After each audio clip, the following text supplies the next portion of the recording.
Welcome to the Folktale Project. This is Dan Scholes.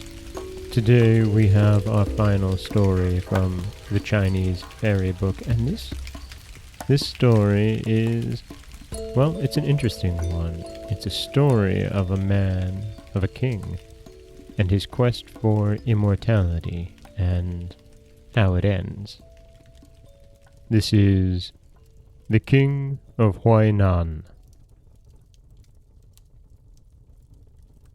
The King of Huai Nan was a learned man of the Han dynasty.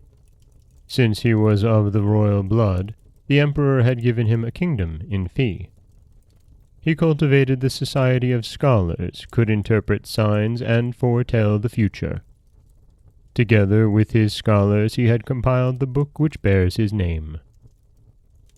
One day, 8 aged men came to see him. They all had white beards and white hair. The gatekeeper announced them to the king. The king wished to try them, so he sent back the gatekeeper to put difficulties in the way of their entrance. The latter said to them, "Our king is striving to learn the art of immortal life. You gentlemen are old and feeble. How can you be of aid to him? It is unnecessary for you to pay him a visit." The 8 old men smiled and said, "Oh, and we are too old to suit you. Well then, we will make ourselves young." And before they had finished speaking, they had turned themselves into boys of 14 and 15, with hair knots as black as silk, and faces like peach blossoms. The gatekeeper was frightened, and at once informed the king of what had happened. When the king heard it, he did not even take time to slip into his shoes, but hurried out barefoot to receive them. He led them into his palace, had rugs of brocade spread for them, and beds of ivory set up, fragrant herbs burned, and tables of gold and precious stones set in front of them. Then he bowed before them as pupils do before a teacher, and told them how glad he was that they had come. The 8 boys turned into old men again and said, "Do you wish to go to school to us, O king? Each of us is a master of a particular art. One of us can call up wind and rain, cause clouds and mists to gather, rivers to flow, and mountains to heave themselves up, if he wills it so. The second can cause high mountains to split asunder and check great streams in their course. He can tame tigers and panthers and soothe serpents and dragons. Spirits and gods do his bidding. The third can send out doubles, transform himself into other shapes, make himself invisible, cause whole armies to disappear, and turn day into night. The fourth, he can walk through the air and clouds, can stroll on the surface of the waves, pass through walls and rocks, and cover 1,000 miles in a single breath. The fifth can enter fire without burning and water without drowning. The winter frost cannot chill him, nor summer heat burn him. The sixth can create and transform living creatures if he feel inclined. He can form birds and beasts, grasses and trees. He can transplace houses and castles. The seventh can bake lime so that it turns to gold, and cook lead so that it turns to silver. He can mingle water and stone so that the bubbles effervesce and turn into pearls. The eighth can ride on dragons and cranes to the 8 poles of the world, converse with the immortals, and stand in the presence of the great Pure One." The king kept them beside him from morning to night, entertained them, and had them show him what they could do, and true enough, they could do everything just as they had said.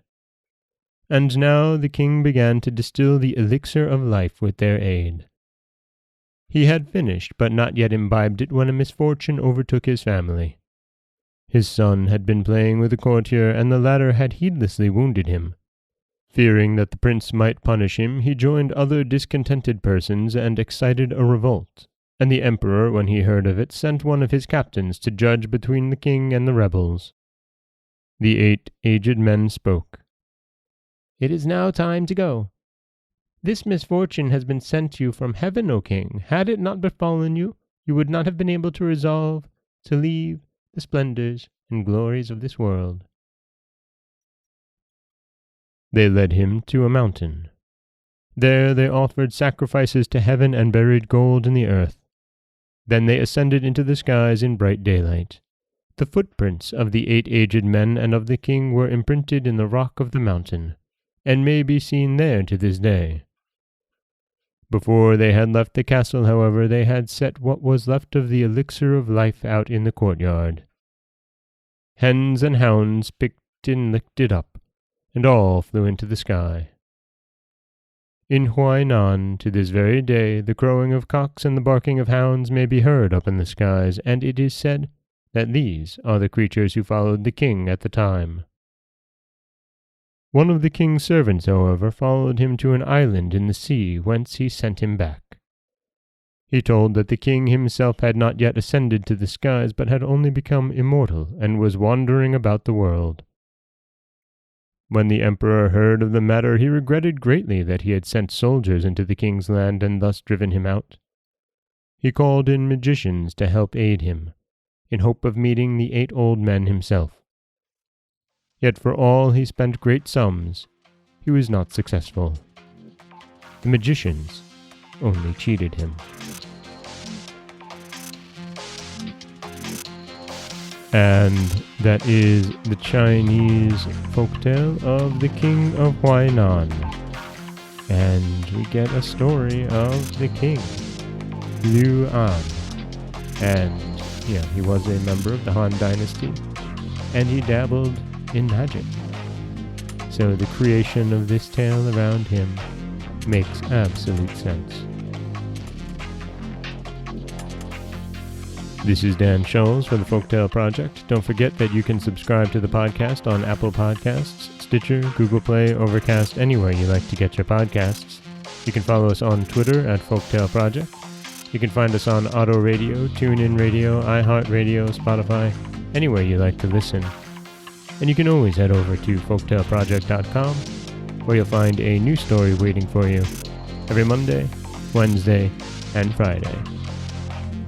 Don't forget that if you'd like to help support the podcast, you can always head over to patreon.com/folktaleproject, or simply leave a rating or a review on Apple Podcasts or wherever you listen. Next week, we'll be back with 3 new tales. As always, thank you so much for listening.